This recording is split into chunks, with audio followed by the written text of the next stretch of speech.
Bienvenue sur la chaîne Tour d'Afrique News. On commence avec cette actualité. La scène politique ivoirienne connaît un tournant important avec la nomination de Patrick Hatchi à la tête de l'Assemblée nationale. Une décision qui ne laisse personne indifférent et qui suscite de nombreux commentaires au sein de la classe politique, comme de l'opinion publique. Ancien Premier ministre, homme d'expérience et fin connaisseur des rouages de l'État, Patrick Hatchi arrive à ce poste avec un parcours qui parle pour lui. Dans cette émission, les intervenants reviennent en profondeur sur cette nomination, en mettant en lumière les raisons pour lesquelles il serait l'homme qu'il faut à ce moment précis de l'histoire institutionnelle de la Côte d'Ivoire. Compétence, loyauté, sens de l'État, capacité à rassembler et à gérer les équilibres politiques.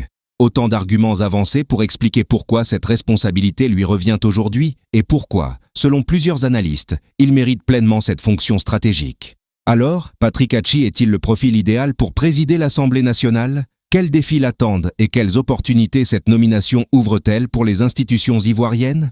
C'est ce que nous allons analyser ensemble dans cette vidéo. N'oubliez pas de vous abonner, de liker et de donner votre avis en commentaire. Pour cette nouvelle mandature, est-ce l'homme qui fera avancer le projet de grande Côte d'Ivoire, Marius? Il a tout le profil, il a toute la compétence et il a toutes les faveurs, bien entendu, de l'exécutif. Si on s'en tient justement au fait que le pouvoir d'État en Côte d'Ivoire est dirigé par un régime qui n'est autre que le régime du RHDP, qui plus est l'a proposé comme candidat au perchoir de notre hémicycle. Et donc avec cette large victoire qu'il vient de connaître, c'est-à-dire sur 197 de députés RHDP qui étaient censés voter pour lui, il s'est retrouvé, lui, à avoir 215 voix, donc 18 voix de plus au sein de l'hémicycle. Donc où il allait percher les 18 voix de plus pour les compléter justement à celles de 197 voix du RHDP déjà acquis à sa cause. Donc, il allait certainement percher ça au niveau des indépendants. Donc il a fait preuve d'un leadership. Oui, comme l'a reconnu d'ailleurs l'un des indépendants et non des moindres, M. Diom Bato, qui a dit avoir voté pour lui au cours d'une interview qu'il a accordée à un média de la place. Au-delà de cet aspect, on peut le dire, et sans risque de nous tromper, qu'il a dû également aller chercher ces 18 voix au sein même de l'appareil du PDCI-RDA à l'hémicycle. Et ça n'étonnerait personne. Pensez que le PDC ou ses députés au sein de l'hémicycle, les nouveaux ou les reconduits du PDCI ne l'ont pas voté, ou un ou deux ne l'ont pas voté, je ne le crois pas. On ne peut pas faire véritablement, parce que quoi qu'on puisse le dire... Vous pensez qu'il a aussi pris des voix au PDCI? Il allait piocher un peu partout pour obtenir les 215 voix. Parce que, je l'ai dit, les voix du RHDP, c'est 197 députés. Donc, il s'est retrouvé à avoir 215 députés. Où il allait chercher les 18 autres députés? Donc, indépendant et PDCI, selon vous? Certainement. Donc, c'est quelqu'un qui fait l'unanimité.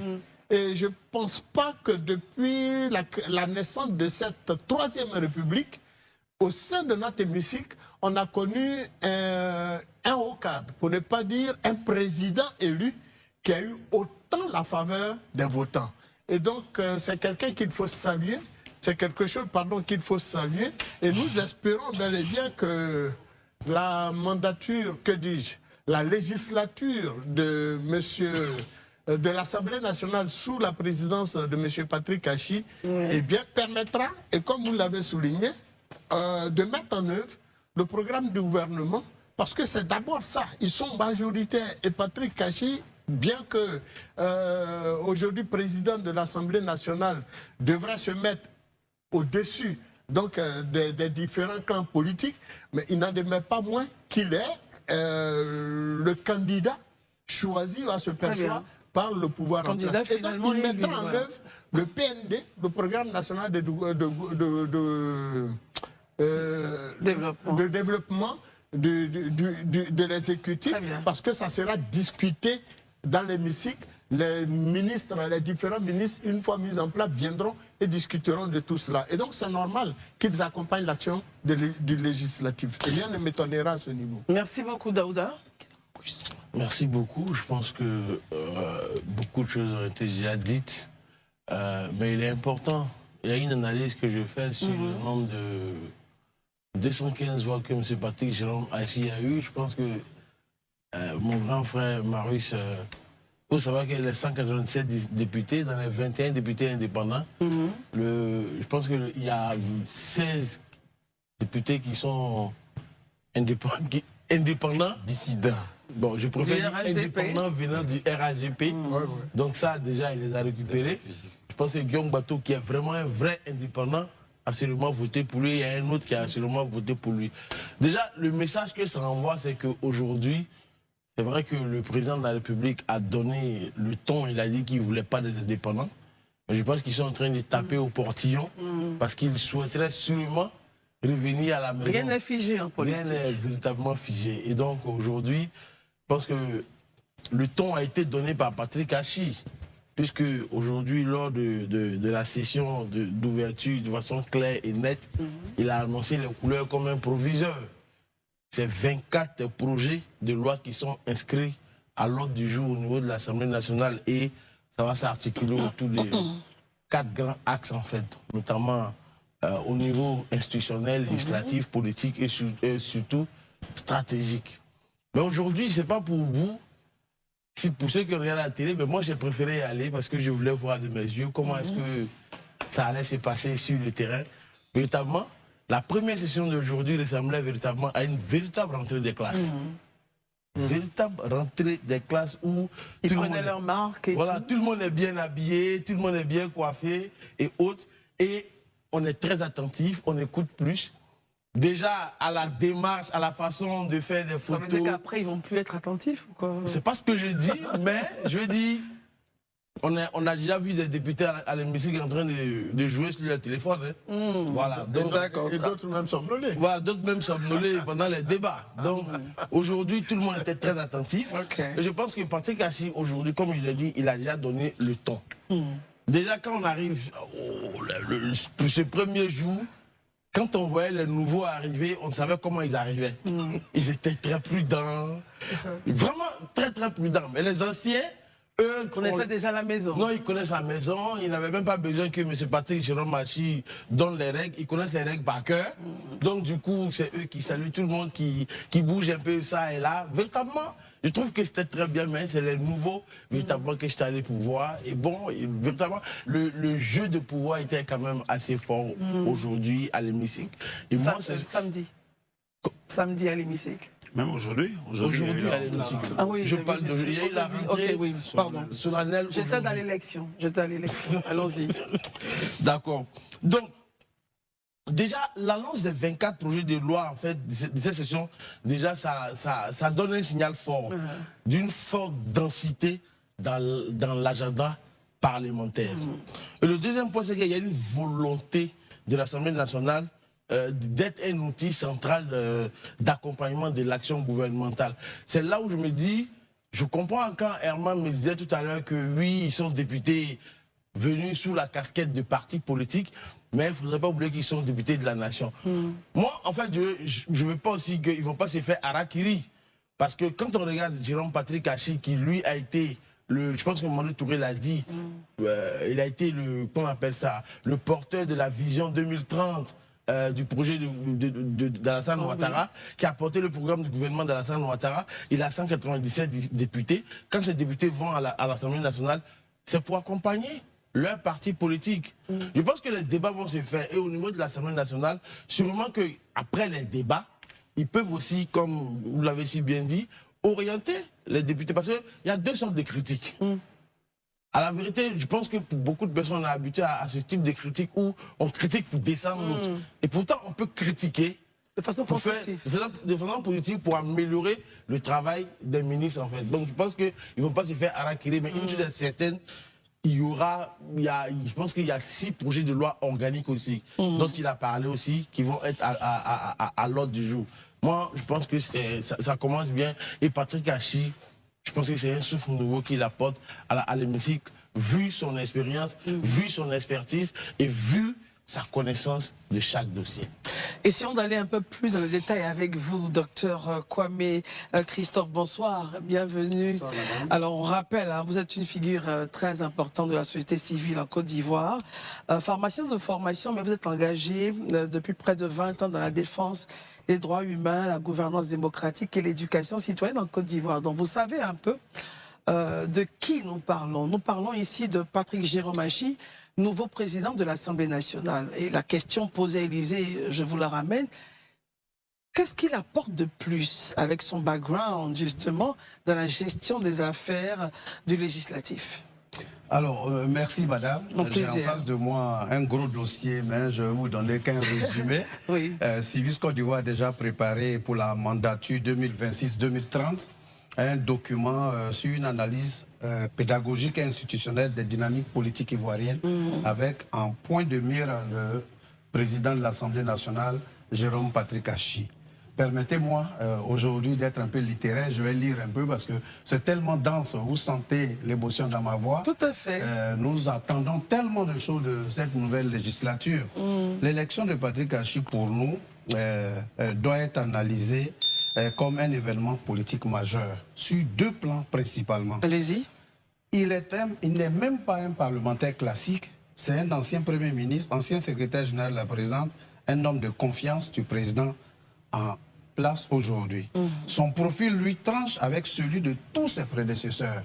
Là où d'autres présidents de l'Assemblée nationale étaient des chefs de parti ou des figures charismatiques, cherchant à exister politiquement, M. Patrick Hachi est un gestionnaire de l'État. Sa connaissance intime de la mécanique gouvernementale, du budget de l'État et des dossiers internationaux, FMI, Banque mondiale. Je précise que je suis boursier FMI Banque mondiale, donc le président Patrick Hachi et nous, on s'est rencontrés déjà au FMI Banque mondiale, aux assemblées. Oui, le président, voilà, FMI Banque mondiale. C'était l'année dernière. Oui, l'année dernière, 2023. 2024, nous étions à la Banque mondiale. 2013, nous étions à Tokyo avec le FMI et la Banque mondiale. Donc, nous le connaissons à ce titre en tant que membre de la société civile et travaillant dans la gouvernance. Donc, ce monsieur, nous pensons que sous sa direction, il va privilégier l'expertise. Il a déjà exprimé, vous l'avez dit tout à l'heure, qu'il va présider avec exigence et impartialité, appelant à des lois utiles. Concrètement, qu'est-ce que ça signifie? Nous, on pense que ça signifie que les textes de loi seront probablement examinés avec une rigueur technique accrue. N'oubliez pas que nous avons une posture de plaidoyer. Donc, en analysant positivement et de manière constructive ce que le président va faire, nous démarrons déjà le plaidoyer. Nous, on pense que le président Patrick Hachi sait où regarder dans un budget. Il sait identifier les faiblesses d'un projet de loi.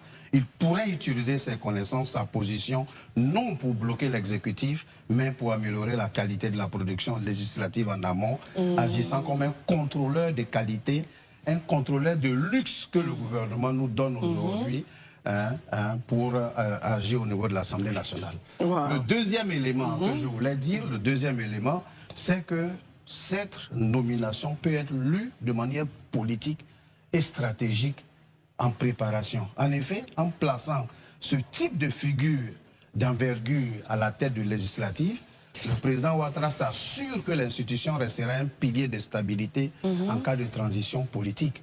Pensons à demain, pensons à après-demain. Le président de l'Assemblée nationale joue un rôle constitutionnel de premier plan, bien que le vice-président soit le successeur désigné. Parce que tout le monde analyse la personnalité, tout le monde analyse, mais n'oublions pas que la personnalité du président Patrick Hachi et la stabilité constitutionnelle de notre constitution aussi, qu'il faut prendre en compte dans l'analyse qu'on fait. Ensuite, il est expert en finance. Nous pensons que le PND, parce que n'oublions pas que l'Assemblée nationale joue un grand rôle dans le programme national de développement 2026-2023. Donc tout ce qui se fait doit être lu à l'aune 2026-2030, pardon. Tout ce qui est fait doit être lu à l'aune du développement de notre pays et non en analyse politique simple. Nous pensons que les débats budgétaires promettent d'être de haute volée technique. Nous pensons qu'il veillera à ce que les ministres justifient chaque franc CFA. Nous espérons qu'en transformant l'examen budgétaire, il va le transformer en un véritable audit de performance des ministères. Et donc nous invitons déjà les uns et les autres à s'en rapprocher. on peut aussi anticiper. On peut anticiper dans l'analyse de la personnalité. Oui, tout à fait. Dans l'analyse de l'Assemblée nationale, qu'il aura un contrôle managérial. Nous pensons que le président Patrick Hachi et tous ces technocrates pourraient s'accorder sur un contrôle de l'exécutif qui est axé sur les politiques publiques en termes d'évaluation plutôt que sur de la responsabilité politique et la sanction. Ce qu'on voyait avant, les députés disaient oui, disaient non. Mais là, nous pensons qu'en termes de technique ici, ça sera plutôt de l'évaluation des politiques publiques en termes amélioratifs que de dire sanctions et faire des projets de loi un peu comme ce qui se voit en France, en excès où ils n'ont pas de budget à voter aujourd'hui. Et enfin, nous pensons que la commission parlementaire que nous avons critiquée longuement pourrait devenir des lieux d'audit des agences gouvernementales et des grands projets d'infrastructure qui vont vérifier d'une part l'avancement physique et financier des chantiers du programme national de développement, sans pour autant remettre en cause l'autorité politique des ministres. Parce que vous en avez parlé tout à l'heure, l'autorité politique des ministres étant liée, étant donné qu'il y a une hégémonie du parti au pouvoir, donc l'autorité ne sera pas mise en œuvre, mais en même temps le technocrate... Mise à mal plutôt. Absolument, mise à mal, oui, mais en même temps le technocrate va avancer les dossiers en termes qualitatifs. Et enfin, nous pensons, nous espérons que le chantier qui a déjà démarré avec la législature sortante, c'est-à-dire la législature sortante, le Parlement ivoirien a signé une initiative qui s'appelle le Parlement ouvert, avec le Parlement actuel qui a commencé à faire un débat citoyen avec les organisations de la société civile. Nous espérons enfin que cette mandature entrante va l'institutionnaliser et va aller plus loin en termes d'efficacité de la gestion des finances publiques et surtout du contrôle parlementaire de l'exécutif de Côte d'Ivoire. Voilà un peu la première partie de mon propos. Voilà qui met fin à cette analyse autour de la nomination de Patrick Hachi à la présidence de l'Assemblée nationale. Les échanges l'ont montré. Son parcours, son expérience et sa connaissance de l'appareil d'État sont autant d'éléments qui, pour beaucoup, justifient de cette confiance placée en lui. Reste désormais à observer comment il exercera cette fonction stratégique et comment cette nouvelle responsabilité influencera le fonctionnement de l'institution parlementaire dans les mois à venir. Merci d'avoir suivi cette émission. Si ce débat vous a intéressé, abonnez-vous, laissez un like et surtout partagez votre avis en commentaire. On se retrouve très bientôt pour une nouvelle analyse de l'actualité politique.